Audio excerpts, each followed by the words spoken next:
Aguardar só mais 2 minutinhos, pessoal, a gente já começa.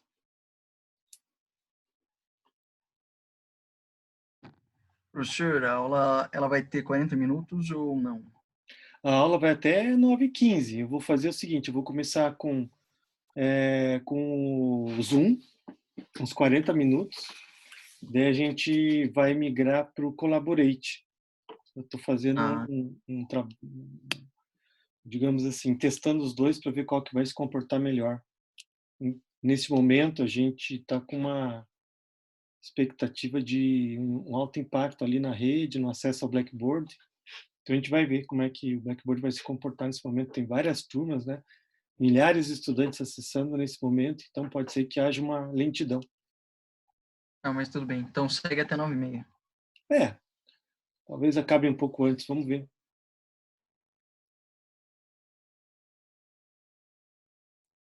Como é que estão as coisas? Vocês estão em casa? Ou você tem alguém que está tendo que ir trabalhar? Está todo mundo conseguindo ficar em casa? Eu tô por casa mesmo. Não tem mapa. É isso, né?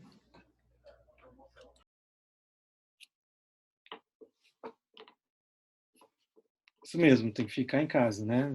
Lógico que a gente precisa trabalhar às vezes, mas evitar os deslocamentos é o importante nesse momento. Eu disponibilizei uma... Boa tarde, pessoal. Opa, tudo bom, Anderson? Professor, tudo na santa paz aí? Tudo tranquilinho? Alquinho na mão? Isso, tudo certo. Tem que prevenir, né? Aí é bonito, hein? Então, assim, gente, já são 18h20, né? Vamos começar. Infelizmente, a gente tem 20. Deveríamos ter umas 60 pessoas, mais ou menos. Vamos começar, e aí acho que o pessoal vai chegando devagarinho, né? Mas eu acho que no Zoom tem limite de ter pessoas por sala, né? Eu não sei, nas outras atividades, os professores não conseguiram trabalhar com a turma completa? No Zoom? Nenhuma, professor. Eu acho que o do Orlando, o máximo que chegou foi 23, pelo menos no curso de ciências. Caramba, nós estamos com 24 agora, vamos ver se a gente consegue. Porque se houver uma dificuldade das pessoas entrarem, 25, eu vou... Então, primeira coisa, eu vou pedir para vocês não usarem o vídeo. Vamos deixar só no áudio, mesmo assim eu vou desabilitar o áudio, e depois, se vocês quiserem falar, vocês habilitam o áudio de vocês para tirar alguma dúvida, para diminuir a banda aí, para ver se o pessoal consegue entrar.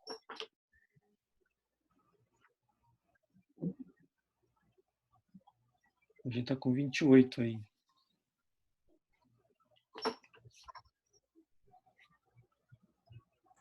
Pois é, o do Fred foi só uns gatos pingados também, acho que foi 4, 6 pessoas que deram um dia lá. Eu nem sabia que tinha a do Fred.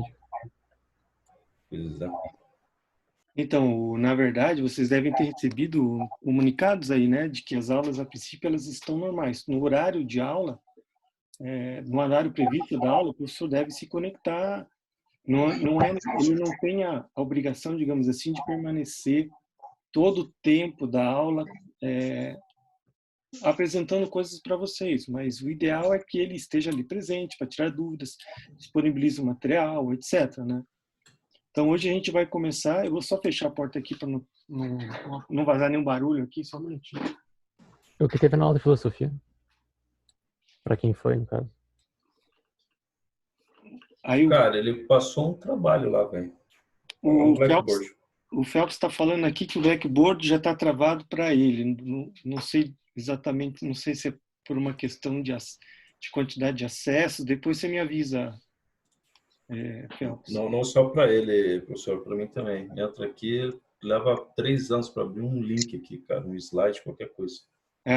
Então, infelizmente, talvez seja um... Então, por isso que eu estou tentando aqui via Zoom, tá? E aí depois, mais tarde, a gente tenta novamente o Blackboard. De qualquer maneira, não temos alternativa. Vamos começar, então. A gente tem pouco tempo. Eu não sei se vocês têm um grupo do WhatsApp. Tem. Bosta. Sim. Tá. Então, eu imagino que vocês vão transmitindo aí que a aula já começou, já temos com 32 participantes. E eu vou compartilhar então a tela dos slides para que vocês acompanhem o conteúdo que a gente vai desenvolver, tá ok? Beleza. Ele está com o microfone aberto. Estamos escutando aí, ó. A mãe de alguém dando bronca em alguém.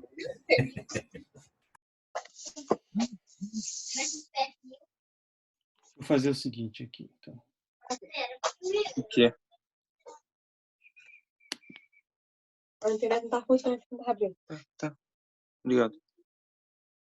Bom, pessoal, eu desabilitei o áudio de todo mundo. Espero que vocês consigam pelo menos me ouvir. E a gente tem ali o bate-papo para a gente trocar uma ideia, tá ok? Então vamos lá. Mas tá para falar ainda, é só... Isso, é só vocês habilitarem ali.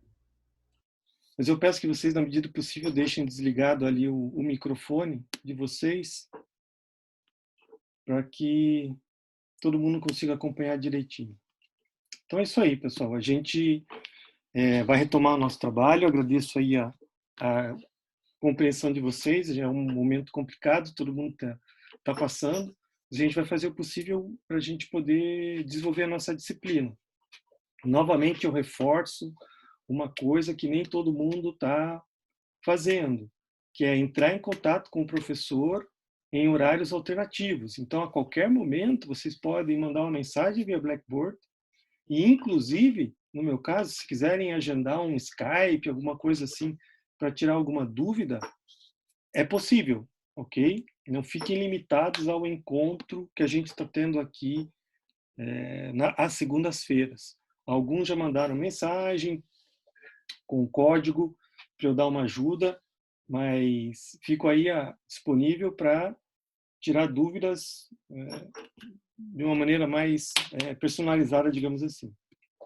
Bom, lembrando o seguinte, pessoal, eu vou evitar de trabalhar com o PyCharm nesse momento para não sobrecarregar a máquina de vocês, aí a minha própria máquina, a gente não sabe como é que está essa questão de banda, então tudo que eu vou fazer aqui, se precisar programar em Python, eu vou trabalhar na web, na nuvem, uma coisa mais light. E aí vocês podem trabalhar aí na máquina de vocês, tanto no PyCharm, quanto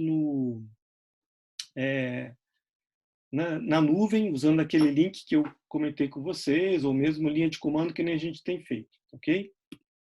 Bom, na semana passada, então, a gente estava trabalhando com a estrutura de seleção. Então, vamos só lembrar o funcionamento básico da estrutura de seleção, né? A ideia é permitir que um bloco de comandos seja executado em função da condição, do resultado dessa condição. O que é a condição? Condição é uma expressão lógico-aritmética relacional, algo que redunda num verdadeiro e num falso, que vai permitir que você execute ou o bloco de comandos 1 ou o bloco de comandos 2, nesse caso aqui. Se a condição for verdadeira, eu executo o bloco então, ou seja, nesse caso, o bloco de comandos 1. Quantos comandos tem ali dentro? Não importa, pode ter vários comandos ali dentro. Se o resultado dessa condição for falso, eu executo o bloco de comandos 2, ou seja, eu vou para o senão. Então, é impossível eu ter dois blocos de comandos sendo executados simultaneamente. Ou é o 1, ou é o 2. Então, aqui tem um exemplo. Em Python, né? Aqui a gente está vendo um exemplo em Portugal, em pseudocódigo. Aqui a gente tem um exemplo em Python. Então, dependendo do valor da média, essa expressão vai dar verdadeiro ou essa expressão vai dar falso. Então, se essa expressão der verdadeiro, eu vou sempre para o bloco então, que nesse caso significa print reprovado. Se a expressão der falso, eu vou para o senão, que nesse caso significa print final. Então, se média for 5, 5 menor que 4, verdadeiro ou falso, dá falso, eu vou para final.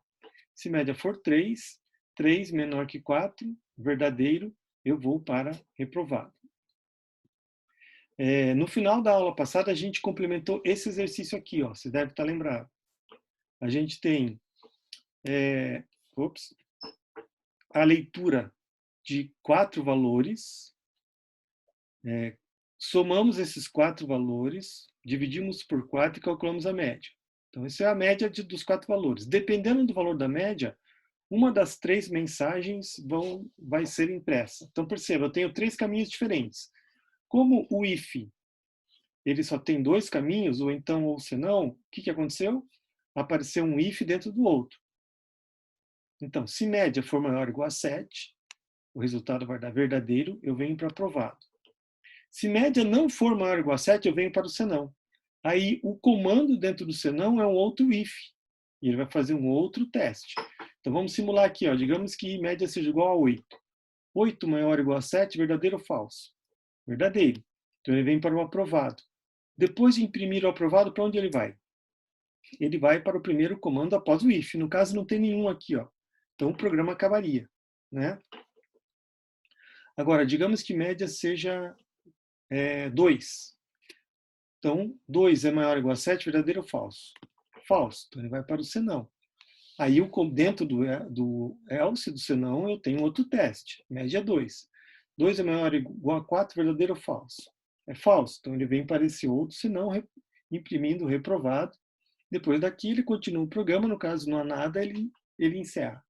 Ok? A última situação seria, por exemplo, onde média é 5. 5 é maior ou igual a 7? Não, é falso. Então, ele não vem para cá, ele vai para o else. Né? Se como 5 maior ou igual a 7 dá falso, ele não vai para o print aprovado, ele vai para o else. Aqui ele testa novamente, porque eu tenho outro if. 5 é maior ou igual a 4? Sim. Deu verdadeiro, então ele imprimiria na tela final, e daqui ele continuaria o programa. Né? Deixa eu voltar aqui, o bate-papo, vou ver se tem alguém com alguma dúvida. Tá claro para vocês, pessoal? O elif, a gente já entra. Tem o Luiz Eduardo questionando sobre o else if. Né? A gente já vai ver, é uma das possibilidades que vocês poderiam utilizar naquele exercício do boxeador. Né? Tranquilo? Se alguém tiver algum questionamento para fazer nesse momento, pode aproveitar.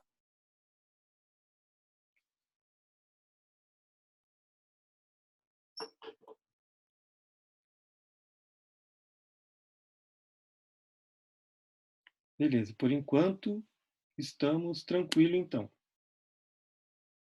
Deixa eu só fechar aqui. Beleza. Vou continuar. E apareceu o else if, o elif. O que está acontecendo aqui, pessoal? Em determinadas situações, vamos voltar na situação anterior.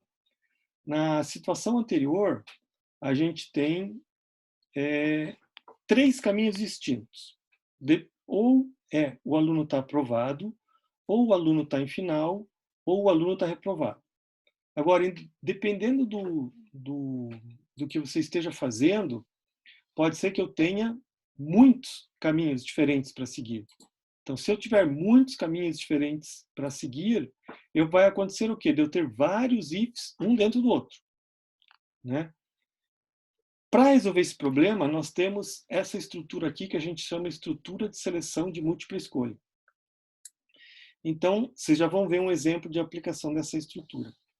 Então, aqui ó, eu tenho vários testes, porque mesmo se eu tiver vários caminhos, como a gente tem aqui 3, eu não consigo decidir dentre vários caminhos sem fazer testes.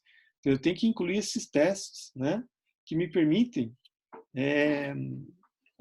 decidir para qual ramo de possibilidades eu vou, para qual caminho eu vou. Então, enquanto eu estava calculando a média aqui, ó, se a gente voltar nesse algoritmo, a gente leu nota 1, nota 2, nota 3, nota 4 e calculamos a média.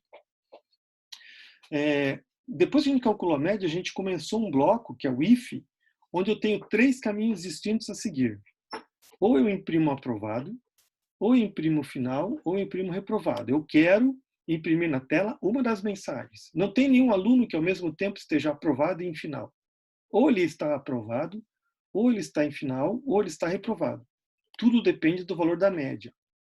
Então, como eu tenho diferentes valores a serem testados, a gente coloca diferentes testes. Nesse caso, eu tinha 3 caminhos a seguir.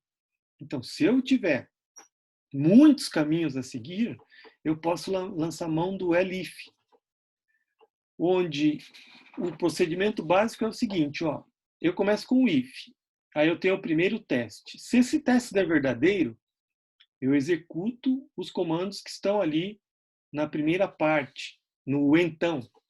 Se esse teste deu falso, eu vou para o primeiro elif e testo. Se esse teste deu falso, eu vou para o segundo elif. Se esse teste deu falso, eu vou para o terceiro elif, e assim sucessivamente. A quantidade de elifs é dependente da quantidade de testes que você tem para fazer. O último elif, você testa, se ele der verdadeiro, eu executo o bloco de comandos que teria ali dentro do elif, caso contrário, eu vou para um else, que é o senão. Então, é o if teste. Se der verdadeiro, executa os blocos de comandos que tem dentro do if. Senão, ele vai para o primeiro elif.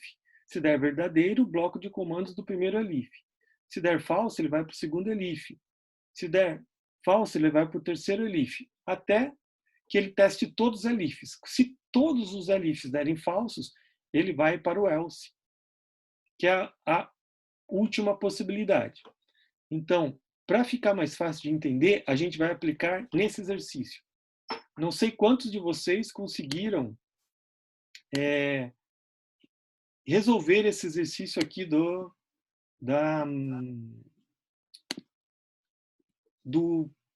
boxeador. Não sei se alguém tentou implementar esse exercício aqui. Nesse exercício, a gente tem várias possibilidades. Porque o que está acontecendo aqui? Vamos ler juntos o enunciado. Ele diz assim: escreva um algoritmo que, dado o peso do boxeador, informe a categoria a qual ele pertence, seguindo a tabela abaixo. Então, o boxeador só tem um peso, né? Ele tem o peso dele. Agora, em função do peso do boxeador, ou ele é palha, ou ele é pluma, ou ele é leve, ou ele é pesado, ou ele é super pesado. Então, eu tenho 1, 2, 3, 4, 5 caminhos diferentes a seguir. Sabendo que o if só me permite 2 caminhos distintos, eu vou ter que lançar mão do elif. Porque com o elif, aqui, ó, eu consigo ter vários caminhos diferentes a seguir. Então, aqui eu tenho 5. Então, veja bem, vamos testar a primeira possibilidade. O palha, que teste que eu construiria para avaliar se o boxeador é da categoria palha? Eu testaria o peso dele comparando com 50. Então, se peso do boxeador for menor que 50, então o peso dele é palha. Se esse teste der falso, significa o quê? Que não é palha. Mas se não é palha, me sobraram 4 possibilidades. Ou pluma, ou leve, ou pesado, ou super pesado. Vou repetir. Eu tenho o peso do boxeador que, por exemplo, eu li do teclado.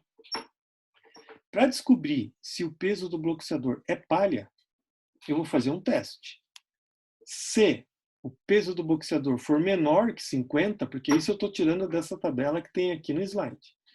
Se o peso do boxeador for menor que 50, então o peso do boxeador é palha. Se esse resultado der verdadeiro, eu vou imprimir na tela, por exemplo, palha, e aí beleza, o algoritmo continua. Agora, se o peso do boxeador não for palha, o que eu tenho que fazer? Eu tenho que testar as demais alternativas. Demais alternativas são pluma, leve, pesado e super pesado. Ou seja, eu tenho que fazer um novo teste. Se o peso do boxeador for maior que 50 e menor que 59,99, ou seja, se estiver nesse intervalo, então o peso é pluma. E aí eu imprimiria na tela, pluma. Porém, se esse teste der falso, significa que não é palha, não é pluma, me sobraram leve, pesado e super pesado. Eu tenho que continuar testando. Então eu vou para o terceiro teste seguido, ou seja, eu vou para o próximo elif. Então, dentro do próximo elif, eu teria, se peso for maior ou igual a 60, menor que 75,99, significa que o peso desse boxeador é leve. Se o teste é verdadeiro, beleza, imprimo, levo na tela. Se não for, eu vou para o próximo teste, que no caso seria o próximo elif. Então, se o peso estiver entre 76 e 87,99, então é pesado. Agora, se eu sei, se for pesado, beleza, imprimo na tela pesado. Agora, se o teste é falso, vamos analisar juntos. Significa que eu testei que não é palha. Testei e não é pluma. Testei e não é leve. Testei e não é pesado, significa o quê? Obrigatoriamente ele é super pesado. Porque eu testei todas as outras possibilidades. Ó. Perceba que o peso, se o peso é menor que 50, inclui peso 1, peso 2, peso 3, tudo é palha. Entre 50 e 60, pluma. Entre 60 e 76, leve. Entre 76 e 88, pesado. E acima que 88, 89, 100, 110, 120, é super pesado. Então, como é que isso ficaria usando o elif? Ficaria assim, ó, perceba. Eu vou ler o peso do teclado. Aqui, vamos ler no enunciado. Escreva um algoritmo que, dado o peso, quando você perceber que o enunciado diz isso, dado o peso, significa que eu vou ter que ler do teclado, eu não estou calculando. Então, eu vou pedir para o usuário, digite o peso de alguém. Né? Então, eu vou ler aqui o peso. Eu acho que vocês concordam que o peso é um dado do tipo real. Né? O peso de alguém pode ser 63,4 quilos, 79,5 quilos e assim por diante. Então, é um dado do tipo real. Aí perceba a sequência de testes aqui. Ó. Eu estou testando primeiro palha, depois pluma, depois leve, depois pesado, depois super pesado. Né? Se o peso for menor que 50, o peso é palha. O Tiago fez uma pergunta aqui, eu já respondo a tua pergunta, Tiago. Beleza? Vou terminar a explicação aqui, eu já passo para a tua pergunta. Então, assim, se peso for menor que 50, o peso é palha. Da onde eu tirei essa informação? Vamos voltar aqui. Dessa tabela aqui, né? Foi daqui que eu tirei essa informação. Então, se for verdadeiro, ele vem aqui e imprime peso palha na tela.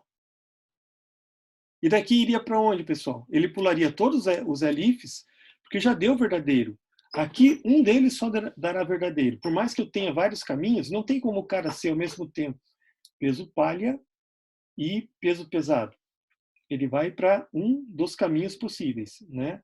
Então, se o peso for menor que 50, é peso palha. Deu verdadeiro, beleza, é peso palha. Então, aqui, ó, se eu modificar esse algoritmo, deixa eu ver se consigo modificar o algoritmo aqui. Ó.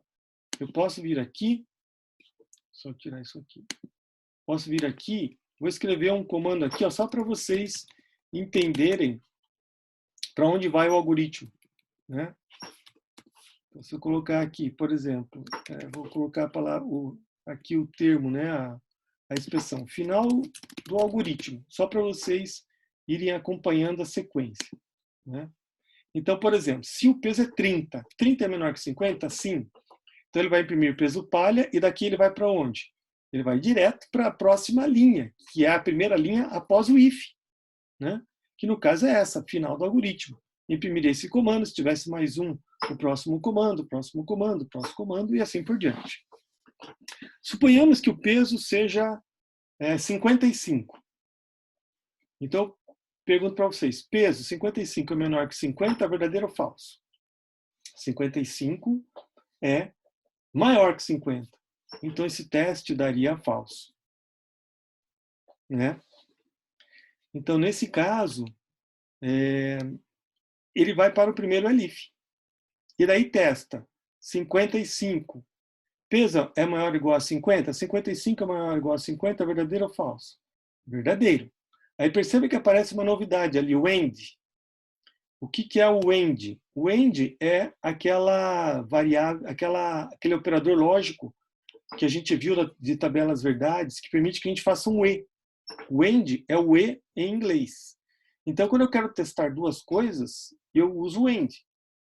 Então, se o peso for maior ou igual a 50 e, ao mesmo tempo, o peso for menor que 60, então é peso pluma. Vamos pegar aqui o valor 55.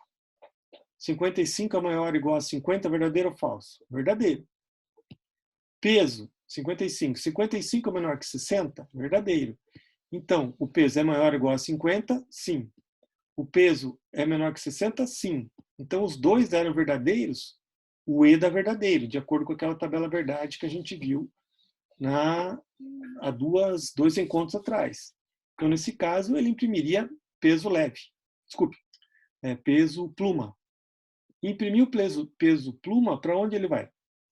Vai direto para o próximo comando após o if, que no caso é o print final do algoritmo. Agora, suponhamos que o peso seja 75, 75. Então, 75 é menor que 50, verdadeiro ou falso? Falso. Então, ele vai para o primeiro elif. 75 é maior ou igual a 50? Verdadeiro. Agora ainda tem a segunda parte do teste. 75 é menor que 60? É falso. Para que isso tudo dê verdadeiro, né, eu preciso que a primeira parte dê verdadeira e a segunda parte dê verdadeira também. A primeira parte deu verdadeira, porque 75 é maior que 50.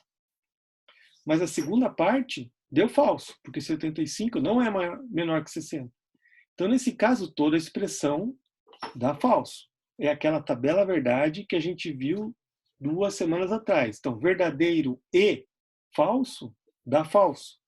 Então, nesse caso, ele vai para o terceiro elif e vai testar a próxima expressão, que é peso maior ou igual a 60 e peso menor que 76. Então, 75 é maior ou igual a 60? Sim. 75 é menor que 76? Sim.